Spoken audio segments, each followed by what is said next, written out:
talked about that. Now, what about the profits? These profits are huge. Now, just let's look at an example. Let's take Celebrex, which is really advertised a lot right now. A typical consumer price for 100 tabs of Celebrex, 100 milligrams, is $130. How much does it cost the drug company to make that? 60 cents. That's a 21,712% markup. I wish I could do that with my book. You know, man, I could sell one book and retire. Amen. Here's Prozac, everybody's favorite drug, Prozac. $247 for 100 Prozac capsules. It cost them 11 cents. You see why that's such a huge cash cow? That's a 224,973% profit. And then there's the ever-popular Xanax, which is a highly addictive drug, by the way. Costs $136. It actually costs the drug company a little over 2 cents. So that's a 569,958% profit. And, you know, can you justify that? What will the drug companies say? They'll say, well, we have our research and development costs. It costs us a lot of money. It costs us millions and millions of dollars to bring one of these drugs to market. Now, there is some truth in that, yes. But there's other issues here. The FDA artificially keeps prices high. If you look at this chart, you'll see, first of all, quantity, the name of the drug, quantity and potency. Then the purple is the U.S. price. The green is the European price. And the pink is the Canadian price. So, for example, Cipro, which we're hearing a lot about right now because of anthrax. Well, that costs $87 for 20 Cipro tablets. In Europe, you can get it for $40. In Canada, you can get it for $53.55. Or Prozac. Prozac, $91 for 20 capsules. In Europe, it's only $18.50. And in Canada, it's $20.91. You could just drive, you know, 800 miles north or whatever it is, and, you know, but that's illegal.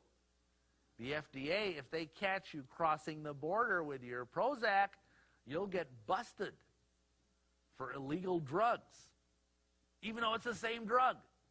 And if you try and go on, there's all sorts of websites you can go to where you can buy drugs over in Europe. You have a prescription. It's a perfectly legitimate prescription. You give them the number, and they'll sell you the same drug at like half the price. But if the FDA catches it going through the border, you know, why aren't these guys watching for terrorists, you know? Anyhow, if they catch it, they confiscate it, and you're out your money. And plus, the FDA has put pressure on these other countries to shut down these operations. And they refuse to let foreign drugs in the United States. And here's the hypocrisy. The FDA has told Congress that the drugs over in Europe are inferior to the drugs we make here in America. What they don't tell you is the raw materials that the U.S. drug companies use to make the drugs here come from Europe. So it's a bunch of hypocrisy. Now, the Bible tells us we should count the cost and things.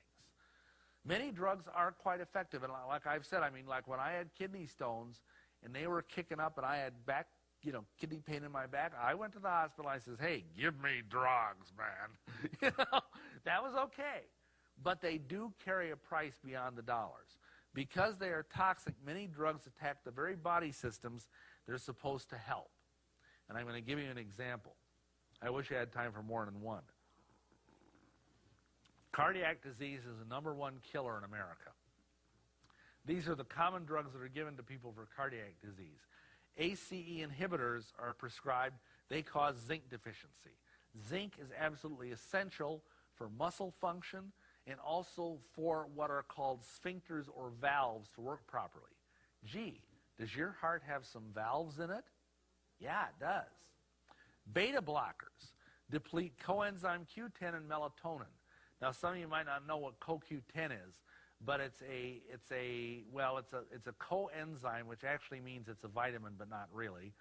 And it's very helpful to the heart because what it does is it energizes the mitochondria of your cell, which is the energy factory within each and every cell of your body, to give the muscles energy to work. Now, of course, the heart is the one muscle that, beats all the time. It never rests. You can be fast asleep and your heart's still lub-dubbing away, lub-dub, lub-dub. So it needs CoQ10 desperately. In fact, if any of you in here don't know this, if you have heart problems, you should be taking CoQ10, at least 100 milligrams a day. It's a little expensive, but believe me, it's worth its weight in gold.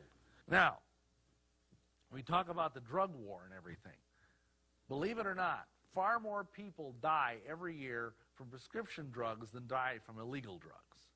I mean, you can take all the people that die of heroin overdose or meth or ecstasy. We're hearing a lot about kids dying. And I'm not diminishing the tragedy of kids or adults that die from illegal drugs.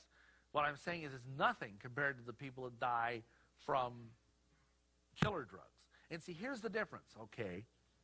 If you are an adult or a young person and you're dumb enough to get into heroin or meth or ecstasy, you know it's dangerous. You've been told by your parents and your teachers and the DARE program or whatever the heck, that it's dangerous. You figure, well, I'm a kid, I'm going to live forever, so I'm going to take this anyway. Ha, ha, ha. What do you know? Well, on the other hand, these prescription drugs, we're told they're safe. We aren't told that they have these, well, we're told they have side effects, but they're kind of minimized. Now, Lancet magazine is like the official journal of the British Medical Society.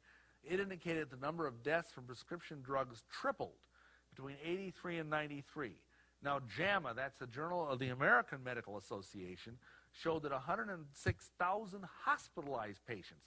That's not the people that are dying at home in their bed. These are hospitalized patients die annually from drugs. 2.2 million suffer serious complications. And again, these are from prescription drugs. Drug reactions are the fourth leading cause of death in America. Think of that. They're right behind, heart disease, cancer, and AIDS.